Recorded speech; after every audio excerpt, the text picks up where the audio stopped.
Bismillahirrahmanirrahim. Assalamualaikum warahmatullahi wabarakatuh. Alhamdulillahilladzi hadana li hada wa ma kunna liyahtadiya laula an hadanallah. Asyhadu an la ilaha illallah wahdahu la syarikalah wa asyhadu anna Muhammadan abduhu wa rasuluhu la nabiyya ba'dah. Sahabat sekalian, teman-teman yang dirahmati Allah yang mendengarkan voice note ini, khusus adalah para jamaah Masjid Salman yang juga kaum muslimin di kota Bandung ini.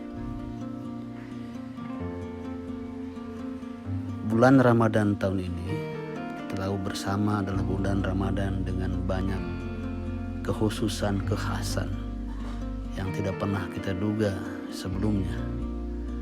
Di bulan Ramadan ini kegiatan yang rutin biasa dilakukan mendadak hilang karena adanya risiko yang besar akibat infeksi COVID-19.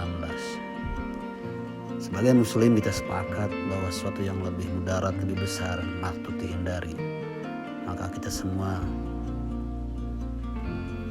mengikuti anjuran dari para penguasa dan para ahli untuk melakukan Ramadan tidak seperti biasanya di masjid, tapi juga di rumah.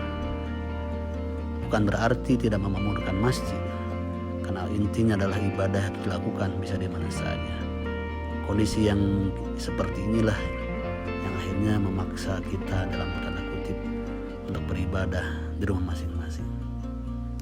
Semestinya beribadah di rumah tidak mengurangi kehusuan dan inti filosofi ibadah sendiri, mencari ridha Allah. Bahkan dari sisi lain kita sesungguhnya ibadah mahdoh dan goreh mahdoh jika disatukan merupakan ibadah yang sesungguhnya akan membuat kita akan bertambah keimanan kita, bertambah keyakinan kita. Bagi saya hakikat memahami filosofi ibadah dan maksud ibadah itu sesungguhnya baik ibadah mahdoh maupun goreh mahdoh akan menambah keimanan kita. Asal kita paham apa ibadah yang kita lakukan, kita mampu mengerti sambil mendalam, baik dengan ilmu yang kita miliki maupun dengan informasi yang kita miliki, maka ibadah kita harusnya menambah keimanan kita. Itulah yang dimaksudkan dalam Quran surat Al-A'raf, wa idza tuliyat alaihim ayatuhu zadatun imana. Dan jika aku tunjukkan kepadamu tanda-tanda kekuasaan Allah dengan ilmu, dengan analisis, dengan pemahaman, maka seharusnya adalah zadatun iman, bertambah iman. Sahabat sekalian, juga teman-teman ikhwan muslim yang dirahmati Allah, salah satu ibadah dalam bulan Ramadan adalah yang biasanya mungkin dirutinkan ibadah tahajud menjadi ibadah tarawih. Sesungguhnya ibadah tarawih dengan tahajud bagi saya sama saja. Yang berbeda adalah waktunya yang Allah mudahkan. Ibadah tahajud dimulai setelah tengah malam menjelang akhir malam, yang biasanya susah dilakukan oleh setiap orang karena harus bangun di tengah-tengah nikmatnya tidur dan harus memulai kegiatan di awal dini hari. Sekarang Allah geser, silakan untuk dilakukan setelah sholat isya. Jauh lebih mudah.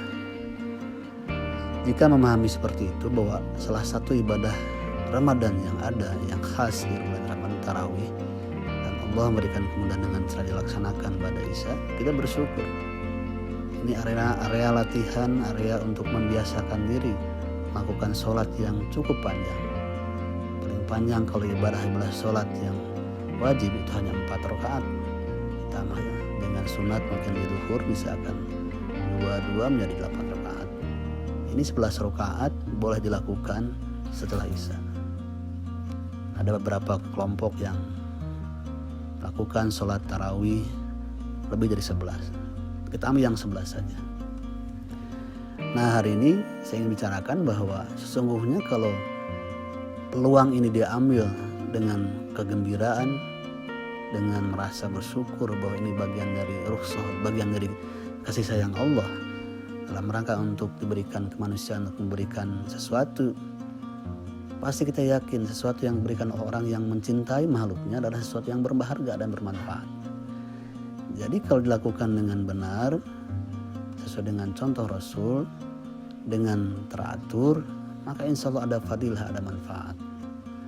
Nah, yang disampaikan pada saat ini adalah sesungguhnya dalam sholat itu ada satu manfaat, tidak hanya manfaat fikih kita, manfaat ibadah sebagai ibadah ruhiyah atau ibadah spiritual, meningkatkan spiritual kita.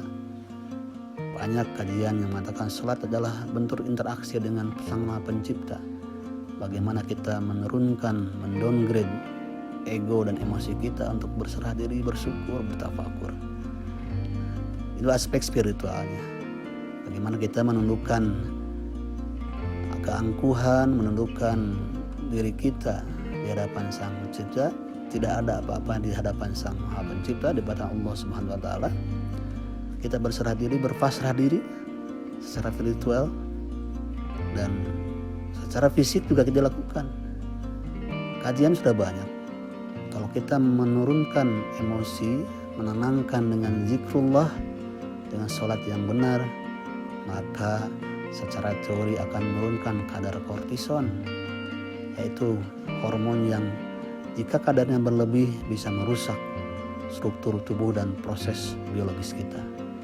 Bahkan juga dari buku yang di riset yang dilakukan oleh Muhammad Soleh, bahwa ketika kita tazikrullah, berserah diri dan zikir pada Allah dengan tawadu, dengan khusyuk, dengan hikmat, maka muncul kadar hormon yang meningkat, yaitu hormon endorfin dan hormon-hormon yang diperlukan untuk meningkatkan stamina, immunoglobulin A. Ikhwatul rahimakumullah, itulah yang sudah ada. Artinya jika spiritual dilakukan, maka akan memberikan dampak yang positif. Itu adalah aspek spiritual. Aspek fisikalnya, gerakan sholat. Saya sudah membaca berbagai buku, beberapa bahkan buku yang menarik adalah salah satu buku adalah yang diterbitkan oleh University Science of Malaysia. Ya, di mana ada satu kajian tentang sholat yang dikaji oleh Profesor Daud Ibrahim, adalah profesor biomekanik. Dia meneliti setiap gerakan sholat secara biomekanik. Penelitinya 3 orang, 2 orang muslim, 1 orang non-Cina kalau tidak salah. Terbitkan dalam bentuk kelebihan atau apa ya istilahnya, dalam buku itu sebutkan kelebihan sholat dari sisi sains. Saya lupa lagi, udah lama membaca buku itu.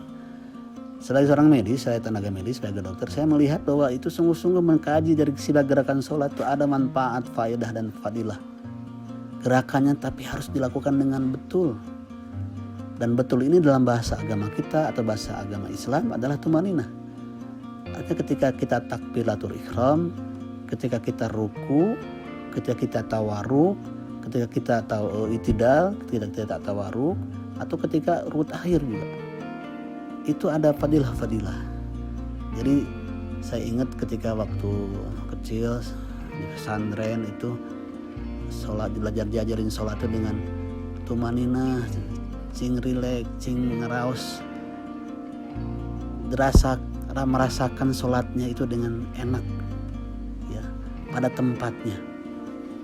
Ambil contoh misalkan pada ruku. Dalam hadis disebutkan dalam ruku itu adalah laksana ketika kita ruku, jika bejana diletakkan di kita, dia tidak tumpah. Artinya balance. Banyak gambar, banyak ilustrasi bahwa ruku yang benar itu adalah di mana kita pandangan melihat ke bawah, tempat sujud, kemudian punggung ditekuk 90 derajat. Sujud juga sama. Ilustrasinya adalah ada 7 rukun sujud.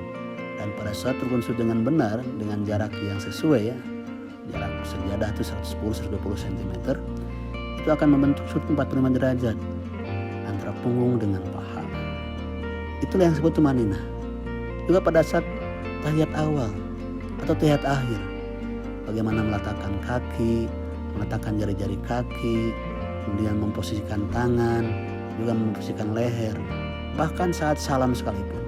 Bagaimana salam harus dilihat ke belakang sampai terlihat pipi oleh jamaah belakang. Itu punya makna bahwa sesungguhnya di dalam sholat ada gerakan-gerakan yang memberikan manfaat. Ikhwatul iman rahimakumullah. Itulah yang saya sampaikan, bahwa sesungguhnya tidak hanya aspek spiritual, juga aspek fisikal itu sangat bermanfaat dalam sholat, dengan syarat dilakukan dengan tumaninah. Saya dokter ortopedi, dokter bedah tulang, paham betul bagaimana biomekanik antara struktur tulang belakang itu membentuk tubuh kita. Gangguan tulang belakang pada orang-orang yang pekerjaannya banyak terbebani tulang belakang, duduk lama, ngangkat barang, berjalan jauh, berdiri lama dan sebagainya, apalagi sudah terjadi degeneratif bone and joint itu terjadi di 35 tahun, mulai 35 tahun untuk perempuan, 40 tahun laki-laki. Berhubungan dengan hormon, peak hormon, puncak hormon estrogen pada perempuan dan androgen. Artinya bahwa sesungguhnya usia 35-40 itu sudah mulai ada pengurangan. Tapi keluhan tidak akan muncul di situ. Keluhan muncul pada usia 45, 50, nyeri pinggang, kadang-kadang kesemutan, panas pinggang, pegal paha dan sebagainya. Itu adalah gejala-gejala degeneratif. Dan kalau gerakan-gerakan yang ada dalam sholat yang diterima oleh Muhammad Ibrahim tadi, Fatimah Ibrahim di Malaysia, dihitung dan dilakukan dengan rutin, maka saya yakin, saya pernah coba praktekkan pada pasien saya, pasien-pasien yang tidak ada kerusakan yang anatomikal, dilakukan setelah treatment hari tertentu untuk maintenance pencegahan dengan sholat tumaninah. Alhamdulillah, keluhannya bisa dicegah. Artinya kalau saya paham sejak kecil seperti itu arti tumaninah, lakukan sholat dengan betul gerakannya, betul waktunya, jadi betul-betul ritmis, tidak terburu-buru, tidak lambat-lambat, sesuai dengan bacaan, maka insya Allah gerakan itu akan menjaga struktur tubuh kita dari mulai otak, jantung, paru, pencernaan, perkencingan, dan otot akan terjaga. Dalam bahasa saya kalau bicara ke pasien, sakit itu seperti kita mengayun bandul ke kiri. Maka dengan obat-obatan dan treatment teknologi dan ilmu maka dinolkan lagi. Untuk menjaga tidak berayun lagi ke sisi yang negatif, maka cukup dengan apa yang telah diberikan Allah. Dan salah satunya bukan hanya sholat, banyak yang lain adalah menjaga sholat yang tumaninah. Artinya itulah kasih sayang Allah, ya, yang mungkin yang bisa sebutkan. Kalau kita pahami, oh betul Allah masih memberikan kasih sayang. Kalau kita berzikir, ya Allah ternyata apa yang Kau berikan Tuhan banyak manfaatnya. Wa idza zikrillah wajilat qulubuhum, dan kita berzikir pada Allah, bergetar hati kita, bergetar, bersyukur. Itulah bentuk tadabbur dan tafakur kita yang akan bersyukur tasakur. Ini yang jadi sering jadi moto atau rujukan ayat saya. Dan tadi adalah waidatul ayat di mana surat Al-A'raf yang ini. Dia zikrullah wajilat qulubuhum, bergetar hati kita. Berikutnya yang tadi itu, kalau kita merenungkan lagi, banyak ciptaan Allah, ma khalaqta hadza batilan, tidak ada yang sia-sia yang ciptaan Allah. Itu tentang, ini adalah surat Al-Imran tentang Al-Bab. Al-Bab itu dikatakan dalam surat Al-Imran 191 yang disebut Al-Bab itu alladzina idza zikrullah wajilat qulubuhum wa idza tuliyat alaihim ayatu jadi di mana nih? Maaf, itu surat Al-Arab. Yaitu inna fi khalqis samawati wal ard wa ikhtilafil laili wan nahar la ayatin lil albab alladzina yadhkurunallaha qiyaman wa qu'udan wa 'ala junubihim wa yatafakkaruna fi khalqis samawati wal ard ma khalaqta hadza batilan rabbana subhanaka faqina adzabannar. Jadi orang-orang yang memikirkan ciptaan Allah dalam keadaan berdiri, ruku, duduk, dan semua posisi, semua waktu, semua kondisi dia berpikir dalam ciptaan Allah, maka ujungnya tadi itu ma khalaqta hadza batilan. Salat ciptaan Allah, tubuh manusia ciptaan Allah. Jadi kita yakin apa yang ciptaan Allah itu tidak sia-sia. Salah satunya salat. Bayangkan kalau salat ini yang tumaninah ini, yang sesuai dengan ritmisnya, bacaan yang sesuai, yang khusyuk, yang memahami makna dari bacaannya, meresap dalam hati, dilakukan setiap hari, ditambah dengan di bulan Ramadan. Jadi di samping sholat sunnah dengan rawatibnya, sholat tahajud ini atau sholat tarawih ini, Masya Allah, saya yakin akan berdampak dahsyat buat diri kita, baik secara spiritual dan keimanan maupun secara fisik tadi. Syaratnya adalah dilakukan dengan khusyuk, dengan tawadu, kita memahami makna dari bacaan yang kita baca, kita memahami makna dari gerakan yang kita lakukan, dan setelah itu tawakal Allah. Kita bersandar kepada Allah. Insya Allah ya. Maka saya sepakat kalau Ramadan adalah bundaran untuk melatih diri, melatih salah satunya adalah dengan cara sholat tadi. Melatih sholat kita dengan benar, melatih sholat kita dengan khusyuk dan paham, dan dilakukan rutin 30 hari. Tidak hanya rawatib tidak hanya sholat fardu yang 17 rakaat, ditambah rawatibnya, ditambah sholat tarawihnya. Insya Allah saya yakin di akhir Ramadan paling tidak tubuh kita akan masuk pada kelompok tubuh yang fitrah, kelompok tubuh yang sudah Allah bersihkan, dan memulai hidup 11 bulan lagi dengan semangat, dengan kondisi yang baru yang insya Allah lebih sehat dan lebih bagus. Sekiranya itu yang saya sampaikan, mudah-mudahan memberikan insight dan memberikan inspirasi. Saya berpikir berharap yang benar dari Allah. Maaf kalau ada yang salah-salah. Saya bertawakal pada Allah, dan mari kita isi Ramadan di tengah pandemi ini dengan melatih diri kita di rumah masing-masing menjadi satu latihan yang diridhoi Allah, dapat pahala dan mendapat kesehatan yang baik. Aku qouli hada wa astaghfirullahaladzim. Wassalamualaikum warahmatullahi wabarakatuh.